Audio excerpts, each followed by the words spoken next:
नमस्कार मित्रांनो, कानाचा अभ्यास किंवा कानात मध्ये विशिष्ट प्रकारचा आवाज येणे, कानाने कमी ऐकायला येणे, थोडीशी बारीकशी चक्कर येणे, हे कानाचे छोटे मोठे जे प्रॉब्लेम आहेत, तर त्याच्याबद्दल अभ्यास मला कमेंट बॉक्समध्ये लोकांनी विचारलेले आहेत आणि हा विचारलेला अभ्यास त्यांनी सांगितले की मराठीतून आम्हाला अभ्यास द्या. तर चला मित्रांनो, तुम्हाला मराठीतून अभ्यास देतो. तर मित्रांनो, सुरुवात करायची अशी आहे की दोन्ही कान अशा पद्धतीने वाढायचे आहेत. अभ्यास नंबर 1, 1 2 3 4 5 6 7 8 9 10.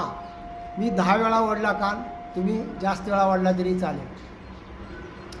अभ्यास नंबर 2, कान पुढे पाठीमाग करायचे आहेत. 1 2 3 4 5 6 7 8 9 10. मी 10 वेळा केलं, तुम्ही जास्त वेळा केले तरी चालेल. त्याच्या पुढचा अभ्यास लगेच देतो. दोन्ही कानाच्या पाठीमागे ह्या बोटाने गोल गोल फिरवायचं आहे. पाहून घ्या.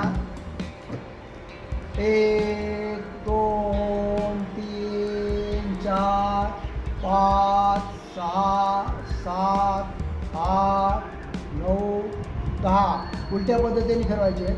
1 2 3 4 5 6 7 8 9 10. हे मी 10 वेळा फिरवलं. एकदा अशा पद्धतीने फिरवलं, नंतर उलट्या पद्धतीने फिरवलं.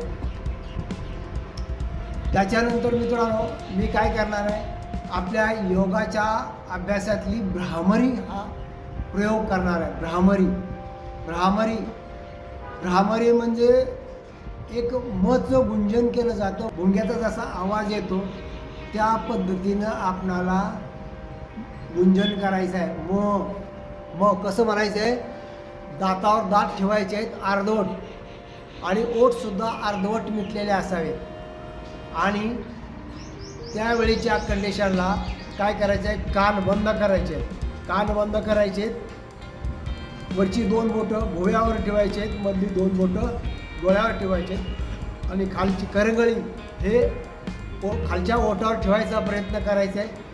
उद्दिष्ट काय, बाहेरचं काय ऐकाय नाही आलं पाहिजे, आणि मचं गुंजन करायचं. आता मचं गुंजन केल्यानंतर काय होतं हे मी तुम्हाला सांगतो लगेच. चला सुरुवात करतो लगेच. कानामध्ये बोट टाकलेलं आहे.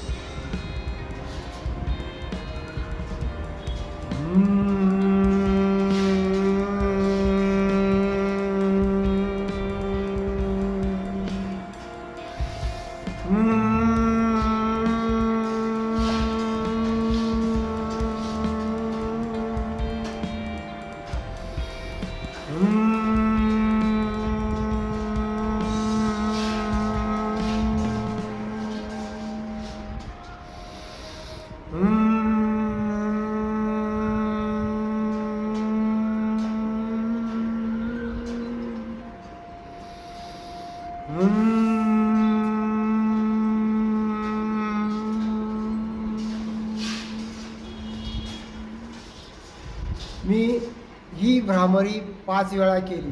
तुम्ही 5 6 7 8 9 10 वेळा केली तरी चालेल. मी तुम्हाला दाखवण्यासाठी फक्त 5च वेळा दाखवली. तर ही भ्रामरी केल्यानंतर आपल्या मेंदूमध्ये एक विशिष्ट प्रकारची व्हायब्रेशन्स येतात. ही व्हायब्रेशन आल्यानंतर आपला मेंदू ताजातवाना होतो आणि आपली मेमरी जाग्याला राहते. आणि तसंच आपल्या कानाच्या असणाऱ्या छोटे मोठे प्रॉब्लेम हे कमी होतात. तर मित्रांनो, भ्रामरी केल्यानंतर आपली बुद्धी शार्प होते.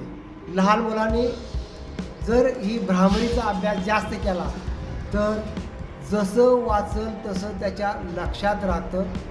आणि आपल्यासारख्या मोठ्या माणसांनी जर अभ्यास केला, त्याची विसरण्याची शक्ती कमी होते. थोडक्यात म्हणजे विसरत नाही. आणि आपल्या कानासाठी सुद्धा त्याचा चांगला फायदा होतो. तर मित्रांनो, हा झाला भ्रामरीचा अभ्यास. आणि आता आपल्याला पुढचा अभ्यास लगेच करायचा आहे.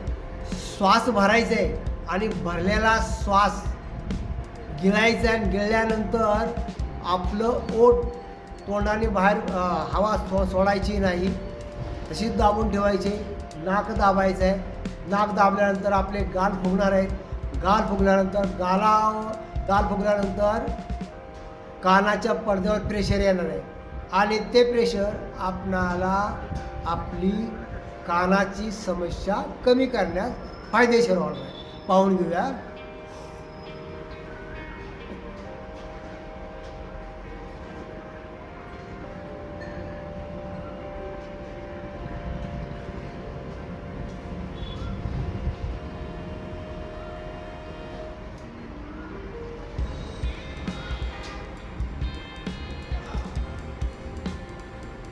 नाक सोडायचं आहे आणि दीर्घ रेचा करायची. पुन्हा एकदा हीच क्रिया करायची. भरा,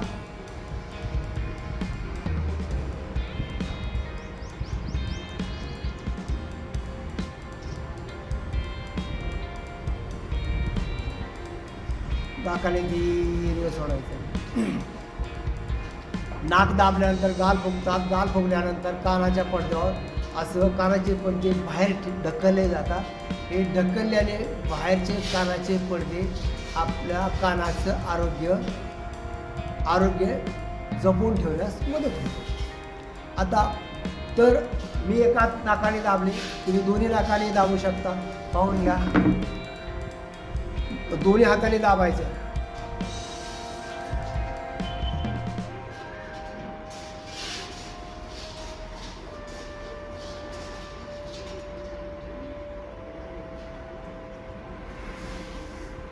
एका हाताने शक्य झालं एका हाताने करा, दोन्ही हाताने दाबलं, दोन्ही हाताने करा. आता कानाच्या पडद्यावर बाहेरच्या बाजूला आलेलं प्रेशर आपल्याला ते कमी करायचं.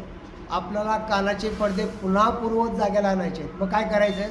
तोंडाने श्वास भरायचा आहे आणि भरलेला श्वास गिळायचा आहे. भरा, पुन्हा एकदा श्वास भरायचा. भरा, पुन्हा एकदा श्वास भरा. तर कानाला आतील बाजूने बसलेला दाब आता आपण तो काढून घेतला. त्यातूनही जर नाही निघाला तर काय करायचं? दोन्ही हात अशा पद्धतीने घ्यायचे. कानावर हलकंसं दाबायचं आणि सोडायचं, हलकंसं दाबायचं आणि सोडायचं. 1 2 3 4 5 अशा पद्धतीने मी काम दाबलेलं आहे. मित्रांनो, मला लोकांनी कमेंट्समध्ये विचारलं की कानाच्या समस्येसाठी मराठीतून अभ्यास द्या. तर मी हा अभ्यास मराठीतून द्यायचा प्रयत्न केलेला आहे. जर तुम्हाला अशाच पद्धतीचे जर व्हिडिओ पाहिजे असतील तर तुम्ही कमेंट बॉक्समध्ये नक्की लिहा. मी माझ्या योगामधला अभ्यास तुमच्यापर्यंत पोचवायचं काम निश्चितप्रमाणे करणार आहे. आणि सांगायचं आणखीन एक विशेष म्हणजे मला आता 12,000 लोकांनी सबस्क्राईब केलेलं आहे. तर 12,000 लोकांचा मी मनापासून आभारी आहे. तुम्ही आम्हाला अशीच साथ द्या. तुम्हाला येणाऱ्या छोट्या मोठ्या अडचणी माझ्या योगाच्या पद्धतीनं जसं मला सोडवता येईल त्या पद्धतीने मी सोडवायचा प्रयत्न करीन. शेवटपर्यंत पाहिल्याबद्दल धन्यवाद. योगी बना, निरोगी बना, उपयोगी बना. धन्यवाद.